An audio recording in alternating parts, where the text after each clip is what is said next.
สวัสดีครับท่านผู้ฟังพบกับรายการเกษตรเพื่อชีวิตสำหรับวันนี้เสนอเรื่องการตั้งโจทย์และกลยุทธ์ในการประกอบการเกษตรก่อนเข้าสู่รายการก็มีธรรมะมาฝากท่านผู้ฟังหัวข้อจากหนังสือพจนานุกรมพุทธศาสตร์ฉบับประมวลศัพท์เรียบเรียงโดยประเทศเวทีประยุทธ์โตมหาจุฬาลงกรณราชวิทยาลัยพิมพ์เผยแพร่ปี2533หัวข้อวันนี้คือทัศนะคำว่าทัศนะคือการเห็นด้วยปัญญาและความเห็นและสิ่งที่เห็นทัศนะถ้าเราแยกไปเนี่ยมันจะประกอบด้วยสิ่งหนึ่งก็คืออสิ่งที่เห็นแล้วก็การเห็นด้วยปัญญาหรือการเห็นด้วยสายตาธรรมดาไม่ได้ประกอบด้วยปัญญาเห็นทั่วไปนะก็มันแตกต่างกันการเห็นเหล่านี้มันเป็นสิ่งที่บอกหลายๆอย่างอันแรกคือการเห็นแบบธรรมดาก็เห็นรูปเห็นอะไรต่างๆก็แบบเนี้ยก็ไปผ่านไปไม่ได้คิดอะไรนะหรือบางคนคิดด้วยเขาเรียกว่าความ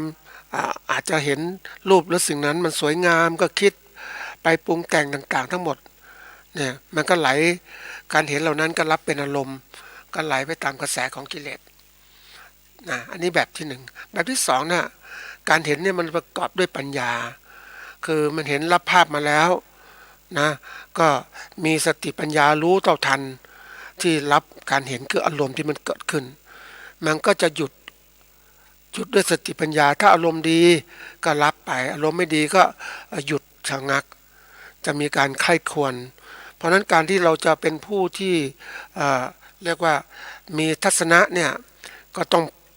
มองให้ลึกหน่อยคือมองเห็นต่างๆมันเห็นด้วยสติปัญญาหรือเปล่าหรือเห็นด้วยกิเลสตัณหาพาไปมันต้องคิดไข้ควรนะท่านผู้ฟังมันมันมองไม่ออกนะแล้วก็การเห็นเหล่านี้มันก็เห็นภาพเหล่านั้นก็กลายเป็นว่าไปติงคือเมื่อรับมาแล้วนะก็มาพิจารณาตามสิ่งที่ตัวเองมีคือสติปัญญามีหรือกิเลสตัณหามีมันก็รับไปตามพัฒนาไปตามอารมณ์อาจจะเกิดสุขเกิดทุกข์หรือเกิดอุเบกขาวางเฉยก็แล้วแต่มันขึ้นอยู่การที่มองภาพเหล่านั้นทีนี้อย่างที่บอกว่าเราพูดถึงการเห็นเนี่ยหลายคนเห็นเห็นเฉพาะอะไรเฉพาะเปลือกภายนอกนะไม่เห็นอยู่ภายในเหมือนเราเห็นต้นไม้เราไม่เห็นกระพี้ไม่เห็นแก่นแล้วก็พอดูต้นไม้ก็ธรรมดาแต่ถ้าเรามองการฉลาดเห็นกระพี้และแก่นของมันเป็นยังไงพันไม้นี้เป็นยังไงมันจะมองเห็นคุณค่าของการมองเห็นหรือสิ่งที่เห็นนั้นอย่างถูกต้องไม่จะมองข้ามๆบางทีเราก็คิดว่ามองเปลือกต้นไม้มันแก่แล้วมันรู้สึกมันแห้งไปหมดเลยเนี่ยต้นไม้จะตายแล้วอย่างช่วงฤดูหนาวเนี่ยนะใบไม้พืชบางอย่างก็ทิ้งใบหมดเลยมันก็เรารู้สึกมันมันไม่มีใบมันจะตายแล้วมั้งเรามองห่างๆปุ๊บมันตายแล้วแต่ความจริงมาดูไม่ใช่มันถึงทิ้งใบของมันนะเพราะว่าต้องการลดการคายน้ำลดต่างๆนะธรรมชาติเป็นอย่างนั้นมันต้องดูว่าพืชอะไรที่เรามองหรือการเห็นอะไรสิ่งที่เรามองมันต้องมองที่สติปัญญานะท่านผู้ฟังอย่าไปมองเหมือนเรามองคนนี่แหละเรามองคนด้วยสติปัญญาหรือเปล่ามองคนด้วยกิเลสตัณหาพาไปหรือเปล่ามองคนด้วยอคติหรือเปล่ามันจะเห็นนะท่านผู้ฟังมันทำให้เราเห็นภาพเหล่านั้นผิดเพี้ยนไปจากความเป็นจริงการมองก็คือการมองแต่มองด้วยสติปัญญาสำคัญมากได้รู้เท่าทันแล้วก็ทำให้เราเกิดอะไรขึ้นมาก็เกิดสัมมาทิฏฐินะรู้ถูกรู้เห็นชอบแล้วดำริชอบนะวาจาชอบการการกระทำชอบมันจะเกิดขึ้นทีละขั้นอย่างเงี้ยท่านผู้ฟังแต่ยังบอกว่าคนเนี่ยบางทีมันก็ถ้ามองคนนะมันก็มีทำตัวเหมือนกับว่าเป็นอะไรนะบางคนก็ทำตัวแบบธรรมดาไม่คิดอะไรเฉยๆไปงั้นนะบางคนก็ทำตัวแบบเสแสร้งหลอกลวงทำให้ดูดีไปหมดนะบางคนสังคมแบบนี้นะท่านผู้ฟังเยอะไปหมดคือชอบทำตัวเสแสร้งทำดูดีไปหมดแต่งเรื่องตัวดีพูดจาดีต่างๆแต่ในใจเป็นไง นะบางคนก็ไม่อยากสนใจกับมันเหมือนนึกถึงพระที่ท่านเป็นพระปฏิบัติท่านก็เงียบนะให้ศีลให้พรธรรมดากับคนทั่วไปนะคนไม่ถามก็ไม่ตอบท่านก็ปฏิบัติสงบคือก็เรียกว่าสงบสติสงบวาจาเพราะว่ามองไปเนี่ยเห็นคนส่วนใหญ่เป็นอย่างนั้นท่านจะไปพูดตำหนิติเตียนก็ไม่ได้วางใช่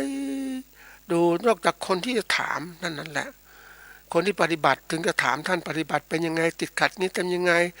แต่เจอคนประเภทนี้เยอะเหมือนกันคนไม่ปฏิบัติไม่ยอมเรียนรู้แล้วก็ไม่คิดว่าพระนี่องค์นี้ธรรมดาธรรมดาท่านก็ธรรมดาจริงๆถ้ามองในสายตาคนทั่วไปนะมองดูธรรมดาไปหมดอะแต่ความจริงถ้าสนทนาธรรมกับท่านแล้วเนี่ยเรารู้ว่าโอ้นี่ไม่ธรรมดาเลยท่านรู้อะไรควรพูดไม่ควรพูดท่านไม่ตำหนิติเตียนใครเพราะว่าท่านก็ถือว่าพยายามที่จะทำตนให้เป็นอะไรเป็นพระสมบูรณ์แบบนะโดยการรักษาศีลอะไรต่างๆครบเพราะนั้นจะตำหนิติเตียนใครไม่สอนคือถ้าไม่ถามก็ไม่สอนไม่บอกเพราะอะไรคนส่วนใหญ่เดี๋ยวนี้มันอย่างที่บอกว่าเป็นคนที่เขาเรียกอะไรไม่ค่อยจริงใจไม่ค่อยจริงจังมันมีความมุ่งมั่นก็เลยพูดไปก็หมดหรือเสียเวลาเปล่าเพราะนั้นดูตัวเองดีกว่าซึ่งเป็นเรื่องสำคัญนะก็มาฝากนะมีได้คุยกับผู้ที่เป็นบัณฑิตคนหนึ่งเลยบอกว่าสังคมมันเป็นอย่างนี้นะควรจะปล่อยเขาเป็นอย่างนี้ไปเถอะไม่ต้องไปช่วยอะไรก็ดูเรามีหน้าที่ปฏิบัติของเราก็ทำไปหน้าที่เราทำอย่างนั้นนะเขาจะเป็นไงก็เรื่องของคนอื่นเขาแต่เราความคิดมันก็คิดอีกแบบหนึ่งคือว่าเราก็สงสารว่าทำไมคนเขาไม่ทำอย่างนี้ไม่เป็นอย่างนี้ก็เขาเป็นหลงยังไงบ้างแต่คนนี้ก็บอกว่าปล่อยเขาไปเถอะเราไม่มีเวลาแก้ไขแล้วสังคมมันเป็นอย่างนี้คนมันเป็นอย่างนี้มากมายเราเขาไปช่วยคนอื่นเขาแล้วก็หมดเวลาของเราไปเพราะนั้นก็ปล่อยเขาไปนะให้ปล่อยเขาไปเป็นไปตามกรรมของเขานั่นแหละมันก็อดสงสารไม่ได้นะท่านผู้ฟังมันเป็นเรื่องที่แบบน่าพิจารณาเดี๋ยวนี้คนสังคมเราแย่ลงคนก็มักจะไม่ใส่ใจคนอื่นเขาจะเป็นไงก็ช่างตัวฉันเอาดีอย่างเดียวพอนะนะโลภหรืออะไรแล้วแต่จะเต็มใครอย่ามาขวัดขวางฉันเนี่ยประเภทนี้เยอะมากนะบางคนก็บอกว่าไม่ต้องสนใจไอ้โจรเจ้าของบ้านจองเมืองก็ช่างมันฉันไม่เดือดร้อนแต่ความจริงนะวันหนึ่งข้างหน้าก็จะเดือดร้อนเองนะเป็นสิ่งที่ต้องพิจารณานะท่านผู้ฟังบางทีเรายังไปอยู่ในโลกเนี้ยก็ต้องคุกคีกับโลกเพราะนั้นจำเป็นอย่างยิ่งที่ต้องไปดูบ้างประคองให้สังคมไปได้ดีบ้างมันจะปล่อยไปอย่างเดียวเดี๋ยวมันก็มากระทบเราอยู่ดีนั่นแหละนะก็ช่วยกันนะวันนี้มาพูดถึงหัวข้อที่น่าสนใจอย่างหนึ่งคือการตั้งโจทย์แล้วก็การกลยุทธ์ในการประกอบการเกษตรนะอันนี้มันต้องเป็นเรื่องที่น่าพิจารณาก่อนจะเข้าสู่ตรงนี้ก็ลองมาดูที่ว่าไอ้อะไรความหมายต่างๆเป็นยังไงความหมายการตั้งโจทย์เนี่ยคืออะไรโจทย์เนี่ยปกติแล้วเป็นคำนามแปลว่าคำถามในวิชาคณิตศาสตร์เนี่ยที่ตั้งคำถามในวิชาคณิตศาสตร์ที่ความจริงแล้วโจทย์นี่ที่คือว่าคำถามที่ตั้งขึ้นเพื่อต้องการคำตอบนะหรือทีนี้มาเสริมคำว่ากลยุทธ์กลยุทธ์คืออะไรกลยุทธ์คือการเขาเรียกใช้เล่ห์เหลี่ยมวิธีการที่ต้องใช้ในการที่เรียกว่ากระทำการต่างๆนะไอ้คำว่ากลนี่ก็รู้อยู่แล้วกลนี่เป็นคำนามเหมือนกันเพราะว่าการลวงหรือการล่อลวงให้หลงทางหรือแปลว่าให้เขาเข้าใจผิดหรือให้ฉงนหรือนะเสียเปรียบหนังสือทำให้เขาเสียเปรียบในกลยุทธ์ทีนี้ไอ้กลนี่คำว่ากลนะแต่กลยุทธ์มันเป็นวิธีการ วิธีการที่ต้องใช้ในการดำเนินการต่างๆเพื่อเอาชนะนะในการที่เราดำเนินการต่างๆในการประกอบการแน่นอนก็คือการประกอบการเกษตรคือการที่ใช้ปัจจัยการเกษตรเพื่อที่ทำให้เกิดกำไรเพราะนั้นการที่ว่ารวมความการตั้งโจทย์การตั้งคำถามเนี่ยแล้วก็วิธีก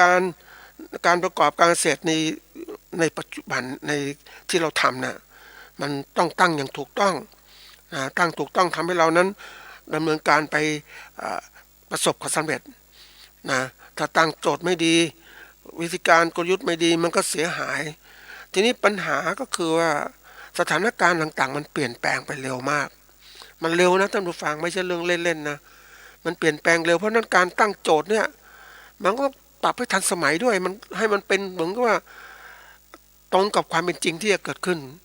ข้างหน้าอะไรจะขึ้นมันก็ตรงความเป็นจริงที่จะเกิดขึ้นไม่ใช่ว่าตั้งโจทย์ช้าไปหรือตั้งโจทย์ลงหน้าไปอาจจะไม่เห็นอะไรชัดๆข้อมูลไม่มีพอมันก็ผิดพลาดได้ง่ายทีนี้การตั้งโจทย์ที่ดีการวิเคราะห์สถานการณ์ได้ก่อนที่อะไรจะเกิดขึ้นอะไรที่เป็นปัญหาก็มาทำโจทย์ขึ้นมาเพื่อหาคำตอบอันนี้สำคัญมากการตั้งเวลาด้วยอะไรด้วยที่สิ่งที่เกิดขึ้นเพราะนั้นเราต้องทำอย่างรวดเร็ว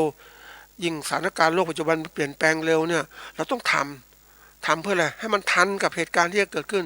แก้ปัญหาเหตุการณ์ต่างๆที่เกิดขึ้นเอาตัวอย่างเช่นนะสมมติว่าโควิดจะระบาดเนี่ยจะมาเรารู้เนี่ยต่างประเทศเขาระบาดมาแล้วเนี่ยมาจากนักท่องเที่ยวปุ๊บแล้วก็รีบการป้องกันคือโจทย์ถ้ามันเกิดระบาดประเทศไทยทำยังไงเราป้องกันได้ก่อนไม่ระบาดคือเราไม่เอาสนใจนักท่องเที่ยวเข้ามาเราหยุดชะงักไว้ก่อน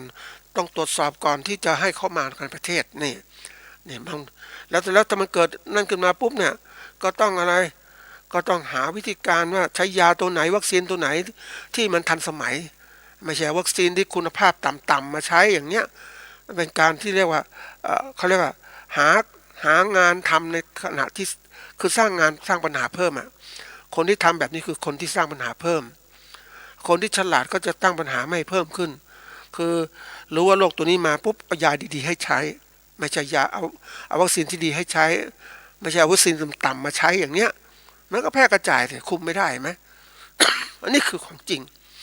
นี่เราเรียนรู้จากของจริงนะท่านผู้ฟังทีนี้โจทย์ในวงการเกษตรของเราเนี่ยไม่ธรรมดานะ มันวันเนี้ยมีกิจอันนี้วิเคราะห์สถานการณ์ได้ก่อนตั้งโจทย์คนต้องหัดวิเคราะห์ฝึกตั้งโจทย์ที่คำถามที่จะเกิดขึ้นนะคือวิเคราะห์เรื่องราวต่างๆที่เกิดขึ้นวันนี้เนี่ยสถานการณ์การเกษตรของเรามันไม่ดีตั้งแต่ปฏิวัติเป็นต้นมาแล้ววันนี้ไม่ดีอีกเนื่องจากโควิดระบาดอีกคือช่วงปฏิวัติเนี่ยการประกอบการเกษตรของเราการค้าขายเศรษฐกิจไม่ดีส่งสินค้าก็ไม่ดีนะแต่ไม่มีใครพูดถึงเท่าไหร่แล้วพวกของการลงทุนในต่างประเทศที่มาการลงทุนในประเทศก็ลดน้อยลงคนประเทศไทยก็มีการผู้ลงทุนประเทศก็ถอนทุนไปลงทุนในประเทศอื่นๆซึ่งเขาก็เตรียมการไว้อย่างพวกเครื่องใช้ไฟฟ้าเนี่ยก็ย้ายฐานไปอินโดนีเซียบ้างไปฟิลิปปินส์บ้างไปเวียดนามบ้างอย่างเนี้ยก็เริ่มเขารู้แล้วเนี่ยคนที่เขาเก่งเรื่องของธุรกิจเขามองออกจากประเทศไทยเป็นอย่างนี้พวกเขารู้แล้วความไม่แน่นอนเรื่องการเมืองเขาก็ย้ายไปดีกว่าหาที่มั่นคงเพราะว่ามันต้องคุมเรื่องของต้นทุนในการประกอบการของเขานะแรงงานต่างๆมันเป็นยังไงเขาก็ย้ายดีกว่านี่คือตัวอย่างไอ้ที่ยังอยู่เนี่ยคือย้ายไปไหนไม่ได้นะก็ทนรับสภาพไปทีนี้อันนี้คือตัวที่หนึ่งนะสถานการณ์การค้าการขายสินค้าเกษตรไม่ดีนะเหมือนกันเราส่งออกต่างประเทศไม่ได้แล้วก็เราก็ค้าขายไม่ค่อยดีแล้วขาดทุนคือกำไรได้น้อยนะเราขาดทุนด้วยแล้วยิ่งมาเจอสภาวะโควิดระบาดมาเนี่ยอะไรเกิดขึ้นการค้าการขายแย่ลงเลยก็คือการเหมือนกับว่าชัตดาวน์หรือปิดประเทศหรือทำคนไม่กล้ามาซื้อหาทำมาหากินต่างๆสินค้าเกษตรขายไม่ได้ราคานะเพราะว่าอะไรคือการที่โรงงานต่างๆปิดไปแล้วนะคนตกงานเยอะแยะไปหมดเลยนะมันก็อะไรเขาจะกินจะใช้ก็ต้องประหยัดใช่ไหมเพราะนั้นสินค้าเกษตรที่จะปกติมันต้องกินต้องใช้นี่มันบางอย่างที่พูดผักต่างๆตัวอย่างเนี่ยถ้าไม่มีกินมากๆเนี่ยมันก็อะไร ก็เน่าเสียหายไปเนี่ยนี่เป็นตัวอย่างแล้ว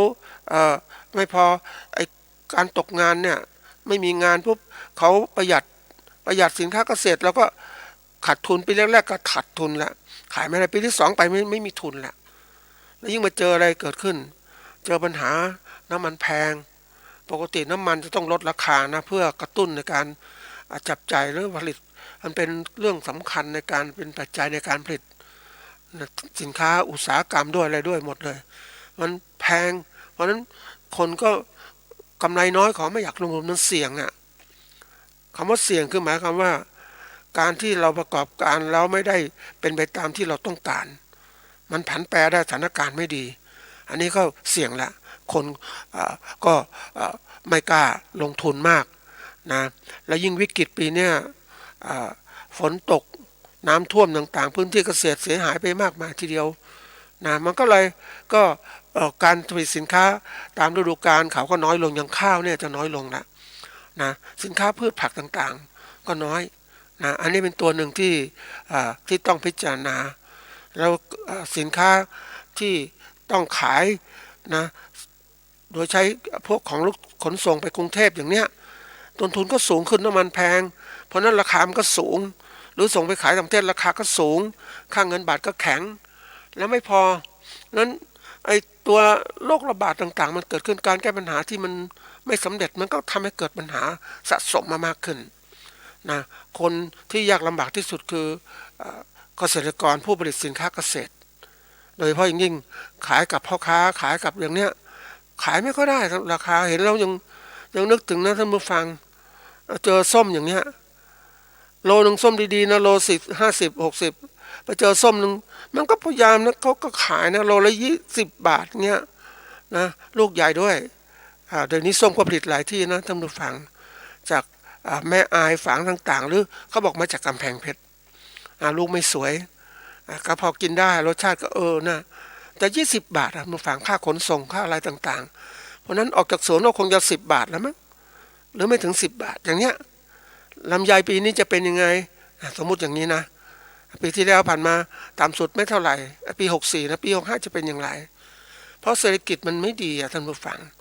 คือมันเป็นข้ออ้างของพ่อค้าด้วยก็ถือโอกาสที่จะบอกว่าไม่ค้าขายไม่ดีอะไรไม่ดีก็ซื้อถูกๆสิถ้าซื้อแพงก็ไม่ได้เพราะนั้นเกษตรกรก็อยู่ภายใต้อะไรภายใต้พ่อค้าการต่อรองก็ไม่ค่อยเก่งนะเพราะนั้นกลายเป็นว่าต้องขายสินค้าเกษตรราคาถูกนี่เป็นเรื่องที่น่าพิจารณานะแล้วไม่พอคือว่ามันมีหลายตัวนะปัจจัยการเกษตรของเราปุ๋ยยาฆ่าแมลง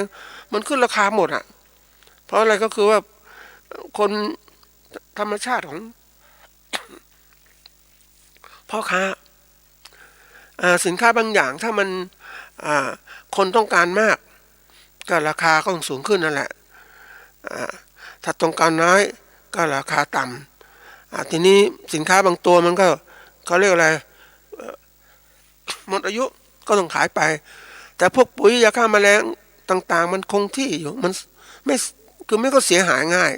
ก็เก็บไว้ก็ได้เพราะฉะนั้นเกษตรกรต้องใช้มันสูงขึ้นจริงๆสินค้าที่เขาซื้อมาอาจจะหลายปีแล้วแต่ว่าราคาก็เพิ่มไปตามวันเวลาที่มากขึ้นนะมันเปลี่ยนแปลงไปนี่เพราะฉะนั้นก็กลายเป็นว่าสินค้าปัจจัยการเกษตรราคาแพงขึ้นเกือบทุกตัวนะท่านผู้ฟังมันเปลี่ยนแปลงเร็วมากเลยมันเปลี่ยนแปลงพ่อค้ารับอะไรมาก็ติดต่อนะไปเจอพวกที่ซื้อของเก่าก็เล่าให้ฟังมาเพศว่านะเหล็กคือเขาไวมากพวกการติดต่อซื้อขายนะคือซื้อเหล็กราคาถูกนะแต่ก่อนซื้อราคาถูกตอนนี้แพงมากเลยเพราะเหล็กต่างๆเหล็กการก่อสร้างมันแพงนะการก่อสร้างมันเยอะขึ้นก็เหล็กราคาสูงขึ้นนะอันนี้มาถึงข้าวเหมือนกันข้าวขายไม่ได้ในต่างประเทศวันนั้นมาถึงประเทศไทยก็แน่นอนขายไม่ได้ราคามันสูงเนี่ยราคาสูงต่างประเทศก็ซื้อสินค้าข้าวจากที่อื่นอย่างเนี้ยก็จะซื้อประเทศไทยเพราะนั้นบางส่วนเนี่ยมันก็มีปัญหาละมันสะสมไม่สมดุลระหว่างราคาที่พ่ ผู้ซื้อกับผู้ขายจะตกลงกันอย่างไรมันก็ต่ำลงมีแนวโน้มต่ำลงเพราะขึ้นกับปริมาณสินค้าแล้วยิ่งเขาบอกปีนี้ราคาคือเขาเรียกว่าจะเข้าสู่ยุคข้าวยากหมากแพงเนี่ยคือผลิตได้น้อยแล้วสินค้าที่ขายเนี่ยราคาก็สูงขึ้น อย่างตัวอย่างเช่นราคาหมูเนี่ยนะหมูขึ้นราคามากทีเดียวแล้วจะไปกินอะไรกินปลาเหรอปลาก็แพงอีกเพราะทุกอย่างที่มีอยู่เนี่ย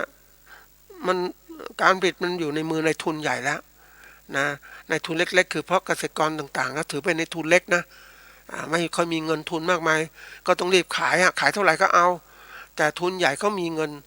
เขาก็เก็บไว้เพราะฉะนั้นราคาพวกนี้เก็บโดยเฉพาะหมูสูงห้องเย็นเนี่ยเก็บไปได้นานเห็นไหมรอตลาดดีๆไก่ก็เหมือนกันเนื้อไก่ต่างๆเนี่ยเพราะฉะนั้นทุกอย่างที่เขาผลิตมันอยู่ในมือของในทุนใหญ่แล้วผู้ประกันขนาดใหญ่แล้วเขาก็สามารถกำหนดราคาแต่ว่าเกษตรกรกำหนดราคาเองไม่ได้ถูกพ่อค้ากำหนดกฎราคาอะไรเงี้ยนั่นก็เป็นสิ่งที่ยากลำบากเพราะนั้นสินค้ามาถึงผู้บริโภคก็ราคาสูงขึ้นนี่ก็กลายเป็นเงินเฟ้อแล้วแน่นอนเลยว่า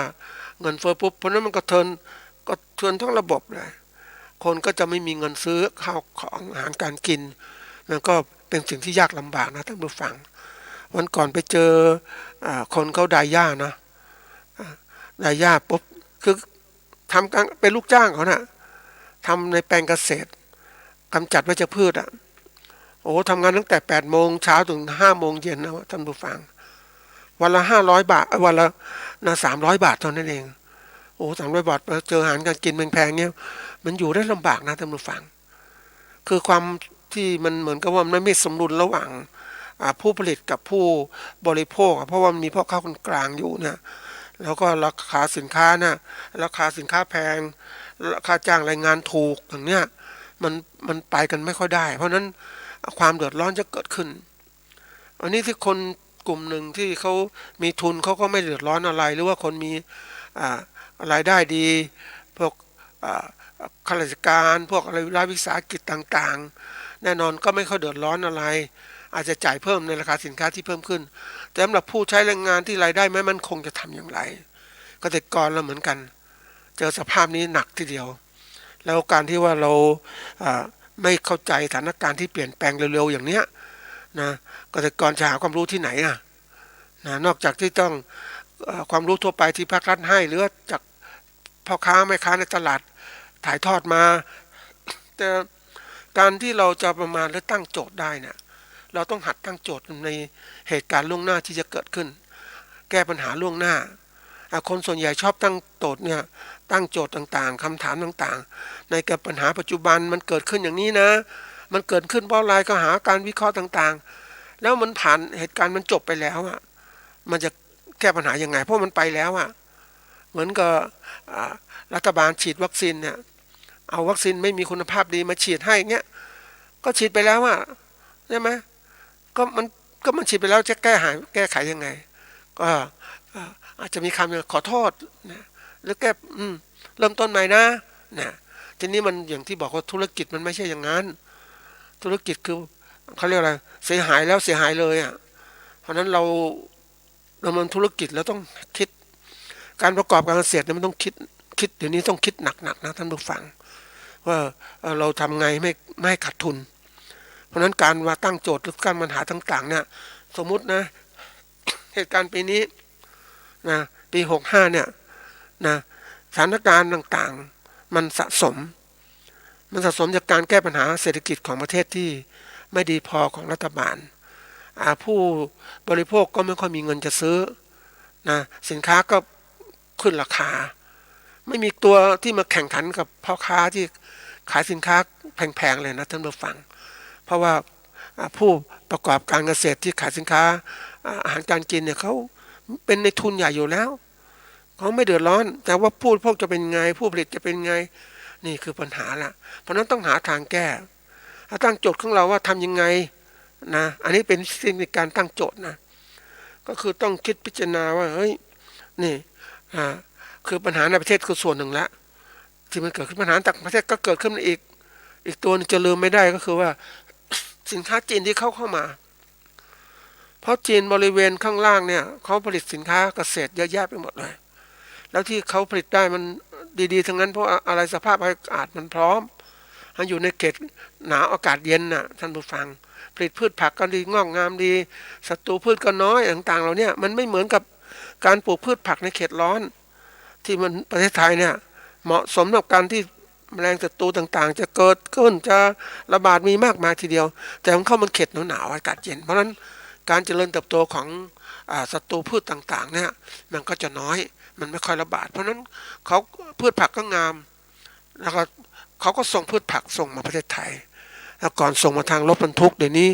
รถไวมากทางรถไฟนะแม้จะไปลาวจริงแต่ก็มีส่วนลงที่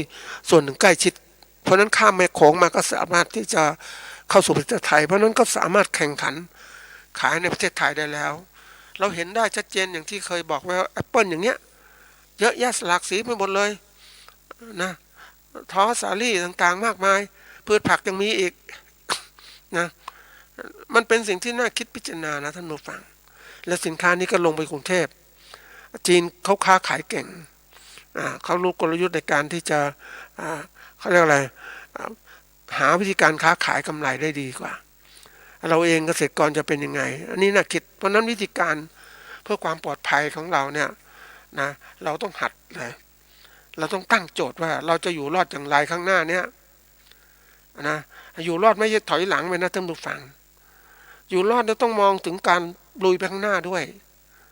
บางคนบอกถอยหลังคือไปตั้งพอแล้วเนี่ยแบบเนี้ยมันไม่พอท่านผู้ฟังเพราะว่าโลกปัจจุบันอะไรก็ไม่พอเนื่องจากว่าอะไรกิเลสตัณหาเราเยอะนะมันหยุดไม่ได้มันมีมากมายทีเดียวนะจะบอกถ้าพอแล้วกิเลสตัณหามันลดสิมันไม่ลดอ่ะ มันยังมีอยู่อ่ะแล้วมันมีมากขึ้นนะอย่างตัวอย่างเช่นเราดูนะสินค้าแบรนด์เนมต่างๆมันแพงใช่ไหมคนก็ยังซื้อมันสวยอ่ะไปดูสินค้าราคามือสองต่ำๆสินค้าคุณภาพต่ำๆเดี๋ยวนี้คนไม่ซื้อก็คนจนก็มีเหมือนกันก็พยายามเก็บซื้อสินค้าราคาแพงเหมือนโทรศัพท์ก็เหมือนกันนี่ไอ้กิเลสตัณหามันพาไปแล้วถามว่าจะให้คุณผลิตแล้วคุณมาทำการเกษตรแบบชนิดที่ว่าพออย่างเงี้ยไม่ต้องไปคิดอะไรมากพออยู่พอกินพอนี่พอละมันไม่ใช่เพราะตัวไม่สำคัญตัวสำคัญคือว่าตัวเรานี่แหละมันไม่พอแล้วผลิตแบบเดิมตอนนี้มันพูดตรงๆนะท่านผู้ฟังเนื่องจากการถือครองที่ดินของเกษตรกรแล้วเนี่ยมันมันต่ำลงนะท่านผู้ฟังคือครอบครัวอย่างที่บอกว่าพ่อแม่ของเรามีที่ดินเยอะสมมตินะแต่ก่อนมีที่ดินมากมายก็สามารถจะมีลูกเยอะก็หารไปสิหารไปหันมาตอนนี้มันแบ่งไปเรื่อยๆรุ่นก่อนๆนั้นลูกเยอะนะไม่รุ่นปัจจุบันลูกน้อยประมาณครอบครัวละ1 คนก่อนนี้ประมาณ3 คน4 คนแล้วแต่ก็แบ่งไปสิไปเจอครอบครัวหนึ่งที่มีลูกแบ่งไปแล้วเนี่ยเหลือประมาณ3 ไร่แล้ว3 ไร่จะไปพอกินอะไรท่านผู้ฟังทำอะไรก็ต้องทำพืชผลเดิมๆที่เคยทำในชนบทเพราะจะเสนอสินค้าอื่นที่แปลงก็เพราะไม่มีผู้ซื้อทำยังไงอันนี้น่าพิจารณานะเพราะนั้นการที่ดูเนี่ยมันอย่างมันก่อนไปดูท่านผู้ฟังก็ไปเห็นระหว่างแปลงนาเนาะแปลงนากับไร่องุ่นแต่ก่อนตรงเนี้ยเขาไปไร่องุ่นอันนี้แปลงนาก็แปลงนายังเป็นแปลงนาอยู่เดิมไอ้ไร่องุ่นปุ๊บก็องุ่นมันเปลี่ยนแปลงได้คือเขาก็รู้คนที่ปลูกองุ่นก็ต้องยอมว่าต้องคิดถึงว่าการใช้มูลค่าการใช้ที่ดินเพื่อสร้างมูลค่าเพิ่มในการเกษตรเขาได้มากกว่าปลูกข้าวอยู่แล้วอันนี้เขาก็คิด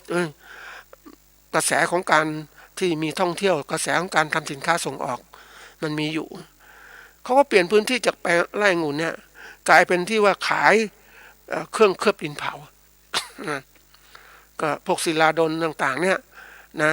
ก็เพื่ออะไรเพื่อเขาจัดตลาดต่างประเทศได้นะเขาก็รู้สิทำยังไงนะเพราะนั้นเขาค้าขายได้ดีอยู่รอดในเศรษฐกิจแบบนี้เขาก็อยู่รอดเพราะค้าขายต่างประเทศได้ไหมมันไม่เกี่ยวข้องกับคือการระบาดของโรคคนยังมีความกิเลสตัณหาอยากดูสวยของสินค้าสวยงามก็อยากดูอยากใช้เขาก็ส่งต่างประเทศสบายทีนี้มันดูว่าเขาใช้พื้นที่เนี่ยไปนั่งดูนะพื้นที่ต่อ ไร่ของเขาเนี่ยถ้าถามว่าเป็นยังไงมันได้มากกว่าที่จะปลูกข้าวนะแล้วเขาก็มีอะไรเอ่อร้านขายกาแฟขายอาหารอยู่ในพละคนมาซื้อสินค้าเนี่ยก็ต้องดูพวกนี้มานั่งชมสินค้าก็ต้องกินต้องใช้เขาก็มีพวกนี้กาแฟต่างๆโอ้ราคาแพงทีเดียวกาแฟนะพวกอาหารการกินก็แพงแต่ถามว่าคนก็ต้องกินอ่ะเพราะนั้นมองแล้วเฮ้ยการที่จะยกระดับรายได้มากขึ้นนั่นคือเราจะต้องรู้จักว่าเราจะต้องทำธุรกิจอะไรในการที่สร้างมูลค่าเพิ่มขึ้นอย่างมีพื้นที่1 ไร่สมมุตินะแล้วปลูกข้าวหนึ่งไร่ก็ได้ไร่ละประมาณ1,000อย่างเงี้ยสมมุติง่ายๆ1 เกวีย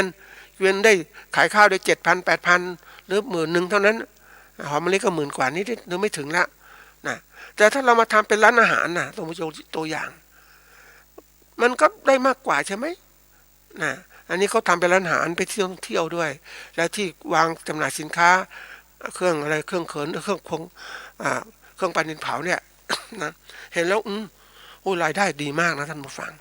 แต่จะมีคนคิดอย่างนี้ได้กี่คนถ้าไม่มีทุนส่วนใหญ่คนต้องมองว่าทุนเนี่ยตัวสำคัญแต่ทุนนั้นคืออะไรล่ะคือคนส่วนใหญ่มองทุนเป็นตัวเงินอันนี้เขามีทุนตัวเงินไม่พอมีทุนทางความคิดที่เขาได้รับความรู้ต่างๆมาสะสมมามีทุนตัวหนึ่งคือประสบการณ์ความรู้ที่เขาผ่านโลกผ่านอะไรต่างๆมาเขาจึงทำได้ดีก็เจาะตลาดเข้าไปได้สวยทีเดียว เหมือนไปนึกถึงเกษตรกรที่ปลูกไม้ดอกไม้ประดับนะท่านผู้ฟังปกติปลูกขายนะในช่วงนี้เขาขายด้วยแต่ขณะเดียวกันเขาก็ทำสวนให้มันดูดีนะมีคนมาท่องเที่ยวนะเขาก็เก็บบัตรเข้าท่องเที่ยวคนท่องเที่ยวอยากได้ก็ขายส่งมันเป็นอะไรที่มันเขาเรียกอะไรหารายได้เพิ่มขึ้นนะท่านผู้ฟังนี่คือผู้ประกอบการที่เขามีความรู้เขามองเห็นโลกต่างๆแต่ถ้าเกษตรกรทั่วไปจะเป็นยังไงก็ไม่รู้ทำไงอ่ะอย่างไปเห็นเขาเกี่ยวข้าวเสร็จแล้วก็คงแบบปล่อยพื้นที่ว่างนะข้าวก็ไปสีบ้างอะไรบ้างจะทำอะไรกินอ่ะไปปลูกผักแล้วน้ำก็เขามีไม่ค่อยมีละตอนนี้วันก่อนไปเจอผู้มีรายได้นะท่านผู้ฟังอันนี้ต้องบอกนิดนึงผู้มีอาจจะกินอ่ะนะก็เจาะบ่อบาดาลดูดน้ำจากใต้ดินมาทำให้พืชให้อะไรต่างๆก็เต็มที่เลยเขามีเงินเนี่ยไปสูบไปเจาะมาได้แต่เกษตรกรรายเล็กจะทำยังไงเดี๋ยวนี้น้ำเป็นปัจจัยสำคัญของการเกษตรนะแต่น้ำอยู่ในดินนะแล้วดินต้องก่อนมันก็ตื้นเพราะว่าแหล่งน้ำมันมีน้ำปริมาณมันมากมันก็สะสมดินไม่ไหลไปเดี๋ยวนี้ฝนตกปุ๊บก็ไหลผ่าไปเร็วมากเพราะภูเขาไม่ค่อยมีต้นไม้ละเพราะนั้นการที่จะสะสมน้ำในดินก็มีน้อยลงเพราะนั้นใครจะสูบน้ำใต้ดินก็ต้องเจาะลึกลงไปอีกถึงได้น้ำท่านผู้ฟังเพราะนั้นนี่แสดงอะไรความสามารถในการแข่งขันคนไม่มีเงินก็แห้งแล้งตัดไปคนเคยถ้าพูดตรงๆถึงสภาพแห้งแล้งนะท่านผู้ฟัง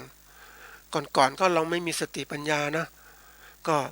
อย่างที่บอกว่าเราจะได้น้ำหิวน้ำก็ต้องไปก่อนมันก็ต้องมีเขาเรียกอะไรน้ำจากรอยเท้าควายมันยังเหยียบลึกๆไปก็มีน้ำกินก็ตักกินเอาหิวนะเอาก่อนพวกก็ต้องพยายามขุดบ่อแล้วไปขุดบ่อนะทีนี้บ่อมันก็ดักน้ำฝนมาทีนี้น้ำฝนมันก็ซึมลงอีกก็ทำไงต้องขุดบ่อลึกลงมาอีกโอ้โหกว่าจะได้น้ำนะเก็บน้ำฝนไว้ใส่ตุ่มมันก็หมดเวลาเหมือนกันนะท่านผู้ฟังประมาณจะเคยได้ประมาณเก็บไปถึงเดือนมีนาเมษา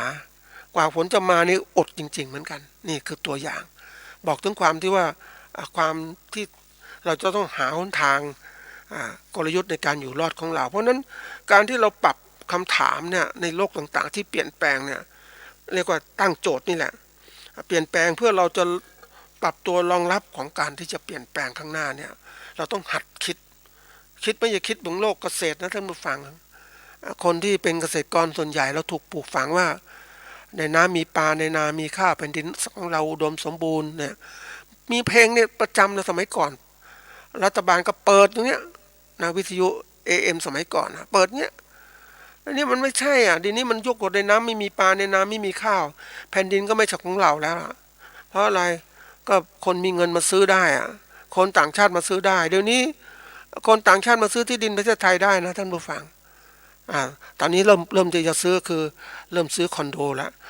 ตึกโรงแรมต่างๆซื้อพื้นที่ประเทศไทยได้ก็เพราะว่าอะไรการลงทุนนะบางคนก็ใช้ชื่อคนไทยมาซื้อเนี่ยมันเป็นเรื่องธุรกิจแอบแฝงเยอะแยะไปหมดเลยเพราะฉะนั้นอย่างที่เอ่อเราดูภาพยนตร์เนี่ยท่านผู้ฟังดู YouTube ต่างๆที่เขาเปิดมาเนี่ยคนจีนเคยเข้ามาประเทศไทยมากมายนะมากมายทีเดียวเลยอพยพเข้ามาในตั้งแต่กรุงธนบุรีถึงรัตนโกสินทร์แล้วปัจจุบันก็ยังมาปัจจุบันนี้มาน่ากลัวนะสมัยก่อนมาเสือผืนมันใบปัจจุบันมาไม่ใช่ธรรมดาแล้วไม่ใช่เสือผืนมันใบมาจะมีทุนด้วยมาซื้อเลยท่องเที่ยวเกี่ยวกับการท่องเที่ยวเกี่ยวกับอุตสาหกรรมต่างๆเริ่มมาทำเลยเพราะที่ประเทศจีนถามว่ามันเจริญก็จริงนะคือรายได้ดีแต่ว่าพื้นดินของรัฐบาลนะต้องเสียค่าเช่าเสียอะไรต่างๆแล้วคนจีนก็อย่างที่บอกว่าถ้าดูลึกๆแล้วเนี่ยคนจีนเนี่ยเขาก็คุมคุมกำเนิดมีคนน้อยนะพยายามรักษาพยากรคนก็ประหยัดคนจะไม่ใช้เพราะนั้นคนเกิดสมมติว่าครอบครัวเราหนึ่งคนอย่างเงี้ยมันคนน้อยการลงทุนต่างๆมันก็ไม่คุ้มค่ากับการลงทุนมาลงในประเทศไทยดีไหมอย่างเนี้ยเขาก็ย้ายมาอยู่เนี่ยยังเห็นแล้วอยู่เมืองไทยถูกกว่าค่าของชีพถูกกว่าเนี่ยใครๆก็อยากมาอยู่ใช่ไหมเพราะสภาพคนไทยแล้วมันก็อยู่อย่างเดิมนั่นแหละคนไทยจะถามว่าคนต่างประเทศมาเนี่ยเขาก็มาอยู่ประเทศไทยไม่อยากกลับก็มีเพราะมันถูกหากันกินก็ได้แต่เราเองเป็นคนไทยแล้วทำยังไงทีนี้ฝ่ายเกษตรของเราต้องคิดละเพราะนั้นต้องเปลี่ยนแปลงโจทย์จะทำยังไงดีบางคนที่บอกหาวิธีการใหม่ละอย่างที่บอกว่านักธุรกิจคิดแล้วเออบางบางจุดของเชียงใหม่ทำเป็นอะไรทำเป็นโรงแรมหรือที่พักของคนชราเนี่ยบริการอะไรก็เรียกบริการสุขภาพคนต่างประเทศเขามีเงินเนี่ยเงินบำเหน็จบำนาญเขามีนะปุ๊บมาอยู่ประเทศไทยปุ๊บเงินบำนาญสูงเนี่ยก็มาอยู่ในที่นี่มีค่าที่พักมีค่าจ้างพยาบาลสบายแก่เฒ่าแล้วเนี่ยอากาศก็ยังดีไม่หนาว6 เดือนตอนนี้ประเทศไทยอยู่สบายร้อนก็ร้อนไม่มากอย่างเงี้ยเพราะนั้นเขาก็มาอยู่ดีกว่าไหมแล้วเราเป็นยังไงเราประกอบการเสร็จจะเป็นยังไงต้องหัดคิดละเนี่ยโลกมันเปลี่ยนอย่างเนี้ยเพราะนั้นการไหลเข้าไหลออกของคนมันก็เปลี่ยนแปลงเร็วมากธุรกิจต่างๆเนี่ยแต่ก่อนเราก็หวังพึ่งพาธุรกิจของการท่องเที่ยวและบริการนี้คนก็หวังการท่องเที่ยวโรงแรมต่างๆก็หวังนักท่องเที่ยวก็สร้างกันเต็มที่เลยแต่วิกฤตที่มันเกิดขึ้นมาทั้งปฏิวัติแล้วก็มาโรคโควิดระบาดมันหดตัวไปหมดเลยมันก็กระเทือนเนี่ยกระเทือนถึงการจ้างแรงงานกระเทือนถึงอะไรถึงเกษตรกรผู้ผลิตสินค้าอาหารการกินก่อนเราผลิตมาก็ขายให้กับคนท่องเที่ยวต่างๆเยอะแยะเดี๋ยวนี้มันไม่รู้จะขายใครแล้วขายไปมันค่าแพงขึ้นมาทำยังไงเนี่ยอันนี้เป็นปัญหาใหญ่แล้วคิดจะทำยังไงดีเพราะฉะนั้นการมานั่งคบคิดว่าจะตั้งโจทย์ยังไงแก้ปัญหาข้างหน้าอย่างวันนี้โจทย์ของเราคือว่าทำยังไงเนี่ยเราถึงจะอยู่รอดในสถานการณ์แบบเนี้ยนะเพราะว่ารายได้ไม่มีอย่างที่เคยเห็นคนไม่มีรายได้นะก็อาศัยข้าวที่มีอยู่นั่นแหละพอแล้วก็เก็บผักริมรั้วผักสวนครัวโลกกินได้มากินไปงั้นอยู่ไปวันๆไม่รู้ทำอะไรนะก็ต้องประหยัดทุกอย่างท่านผู้ฟังเพื่อที่จะอยู่รอดนี่ทีนี้มันจะดีไหมมันต้องมองว่าสถานการณ์ข้างหน้าจะเป็นไงรัฐบาลจะเป็นยังไงรัฐบาลแบบนี้ไหวไหมเนี่ยแก้ปัญหาไม่เป็นอย่างเงี้ยนะมันไม่ใช่นักธุรกิจมันเป็นรัฐบาลของเขาเรียกพวกที่มีอำนาจมาคุมเพราะนั้นเราจะลำบากแล้วถ้าเราได้รัฐบาลที่เป็นพวกที่ค้าขายเป็นมันจะถึงรายงานข้อมูลข่าวสารประชาชนทราบเศรษฐกิจเป็นแบบนี้หาจะแก้ปัญหาอย่างไรเตรียมยังไงเงียบทีนี้มาถึงเราละตอนนี้มองแล้วสิ่งแวดล้อมต่างๆของประเทศเราก็แย่ลงนะมันไม่เหมือนเดิมแล้วก็การเปลี่ยนแปลงของสิ่งแวดล้อมเนี่ยเป็นตัวสำคัญทีเดียวมันก็ต้องกระเทือนทุกอย่างนะแต่เรื่องของอะไร พวกของภูมิอากาศอุณหภูมิสูงขึ้นอะไรต่างๆเหล่านี้มันมากมายทีเดียวนะฝนไม่ตกต้องตามฤดูกาลอีกน้ำท่วมน้ำแห้งน้ำแล้งต่างๆก็มีอีกเนี่ยแล้วการเปลี่ยนแปลงสิ่งแวดล้อมต่างๆอย่างประเทศบางประเทศก็สร้างเขื่อนมามากมายดักน้ำไว้ใช้ก็คาดหมายว่าจะเอามาปั่นไฟเดี๋ยวนี้มันไม่พอละน้ำมันตกน้อยแล้วประเทศข้างบนเขาก็ทำเขื่อนอีกมันน้ำโขงก็แห้งอย่างเนี้ยเห็นไหมเราเริ่มเห็นเนี่ยมองเห็นเนี่ยเพราะนั้นการที่จะทำอาชีพเกษตรต้องหาทางอย่างนั้นอย่างเราเคยสมัยก่อนเราก็ว่าโคกหนองนาแล้วมีโคกก็มียกดินขึ้นมาแล้วมีขุดอะไรขุดบ่อแล้วมีนา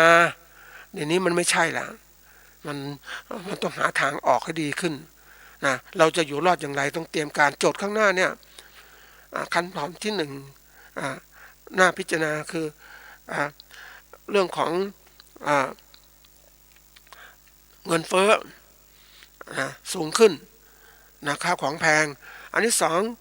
ปัจจัยอย่างที่บอกว่าปัจจัยผลิตแพงนะน้ำมันพวกอะไรแพงหมดนะไม่มีอะไรถูกเลย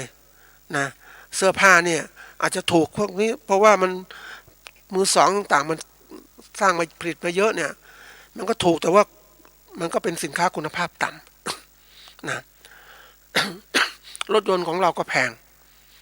พาหนะต่างๆแพงเพราะนั้นยังต้องคิดจะทำยังไงแล้วยิ่งสำคัญที่สุดวันนี้ลูกหลานที่เราส่งไปแล้วเนี่ยจบไปแล้วไม่มีงานทำท่านผู้ฟังน่าคิดเวลาวางแผนธุรกิจก็บอกว่าต้องวางให้ครบวงจรแต่ประเทศไทยมันถูกปฏิวัติมันเสียหายหมดแล้วคนตกนักศึกษาตกงานนะหมายความว่าคนมีคุณภาพตกงานมันอันตรายนะแต่ถ้าประเทศที่พัฒนาแล้วก็วางแผนนะคนไม่ตกงานจบแล้วมีงานทำอย่างเนี้ย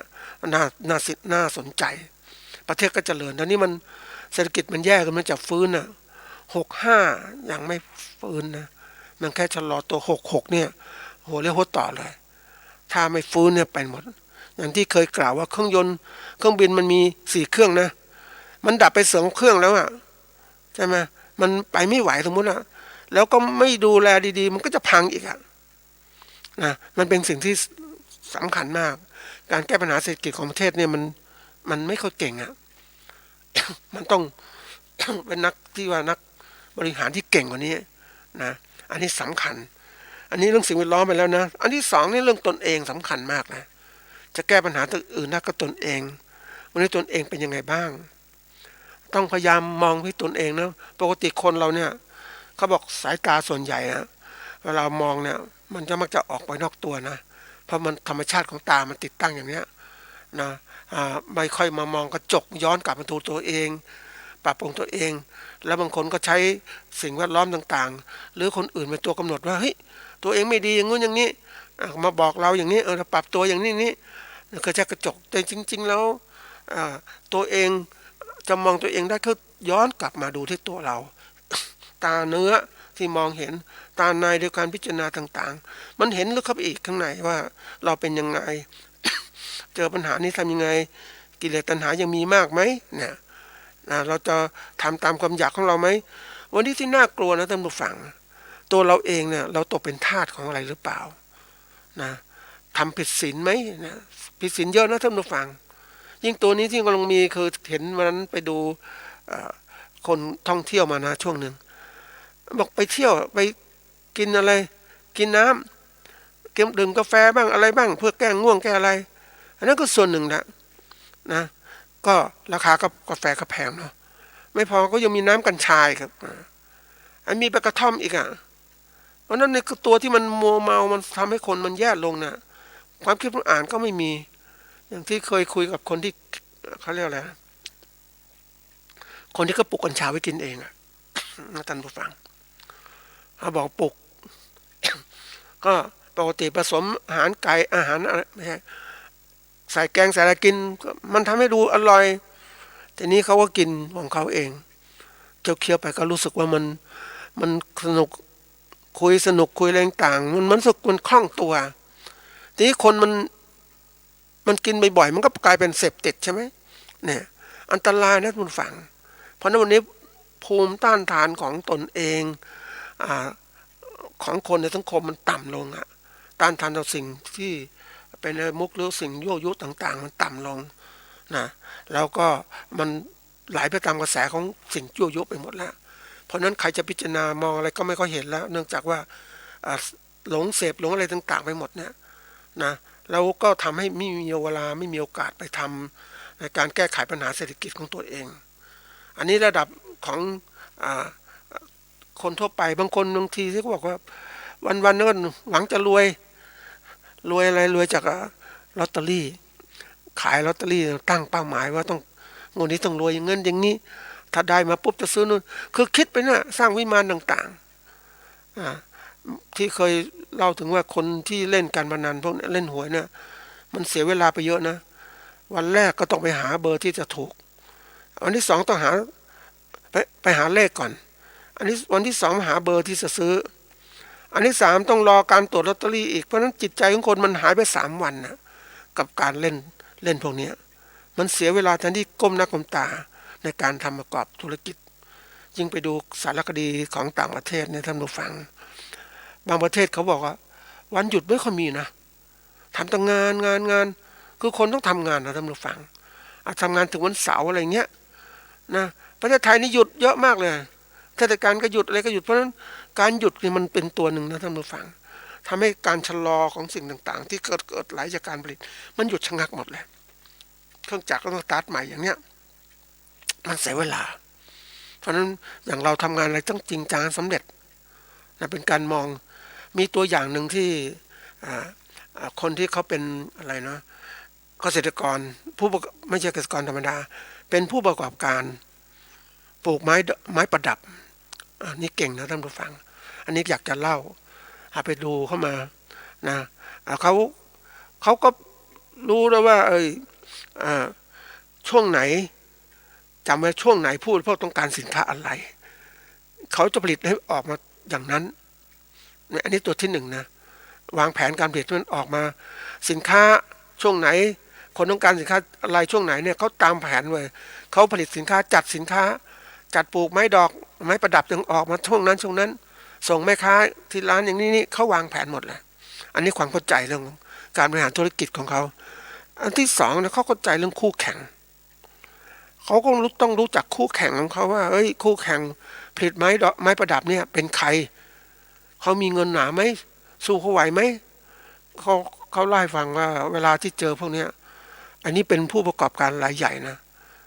ไปแข่งกับเขาไม่ได้เขาทุ่มตลาดจริงๆเลยทุ่มจนเราขาดทุนนะครับบอกเพราะเราขายสินค้าไม่ได้อะราคาเราสูงอ่ะเขาเอาสินค้าต่ำมาทุบเลยอ่ะแล้วคนไปซื้อสินค้าของเขาแล้วถามว่าจะซื้อสินค้าเราไหมสินค้าของเราแพงเขาก็ไม่ซื้อแล้วก็ขาดทุนไปปีงแล้วใช่ไหมเนี่ยกว่าจะได้อย่างเนี้ยเพราะนั้นเขาต้องดูอีกแล้วการวางแผนเป็นของเขาเนี่ยก็ต้องดูว่าต้นทุนมันแพงไหมนะเขาต้องหาวิธีการปรับยังไงอย่างปลูกไม้ประดับเนี่ยต้องมีเขาเรียกโรงเรือนนี่ปกติคนก็สร้างแบบใหม่เนาะมันแพงแต่นี่โรงเรือนก็ถูกนะก็ใช้พลาสติกสแลนสีดำคุมพรางแสงต่างๆแล้วห้างร้านของเขาเนี่ยก็ยกไม้เสาปูนแล้วก็วางท่อแป๊บวางภาชนะต่างๆในการปลูกพืชแล้วระบบให้น้ำกับสปริงเกิลซึ่งสูบน้ำจากคลองชลประทานให้ไปนะพื้นที่ก็กว้างนะเกือบ20 ไร่อย่างเงี้ยแต่เขาทำในรูประบบที่เรียกว่าเป็นอุตสาหกรรมในครอบครัวไม่จ้างแรงงานมากมายเพราะว่ามันไม่คุ้มต้นทุนมันสูงนะเขาก็จัดการด้วยตัวเองอย่างเงี้ยวางแผนจะทำอะไรแล้วก็ทำไปเรื่อยๆนะจังหวะที่มันฟุกก็มีขายแพงได้นะเขาก็วิเคราะห์ตลาดเป็นนะในการที่จะทำตรงนี้ยังไงไปสัมภาษณ์คนหนึ่งนะท่านผู้ฟังอันนี้ฝากเป็นข้อคิดนี่คนที่ทำเป็นคนกรุงเทพนะท่านผู้ฟังอยู่แถวเขาเรียกนนทบุรีพวกนี้นนทบุรีกรุงเทพสมัยนั้นก็ยอมรับว่าคนเมืองนนท์เนี่ยขยันมากนะเป็นชาวสวนเป็นอะไรโอ้ขยันเพราะปลูกผักปลูกพืชผลไม้ต่างส่งไปของตลาดก็ถือเป็นคนมีฐานะ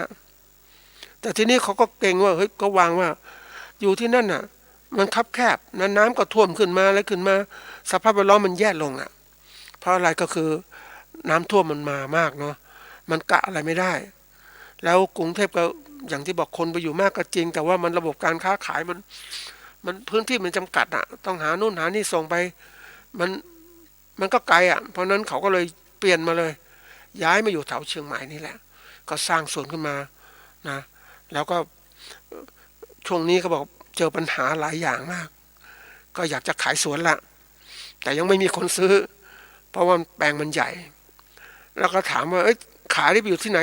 ก็ไปที่ใหม่ต่อที่แต่ไม่กลับที่เดิมเราเดินหน้าแล้วไม่ถอยหลังนะท่านผู้ฟังเดินหน้าแล้วไม่ถอยหลังเราต้องมีความมุ่งมั่นในการทำธุรกิจของเราว่าเราชอบอย่างนี้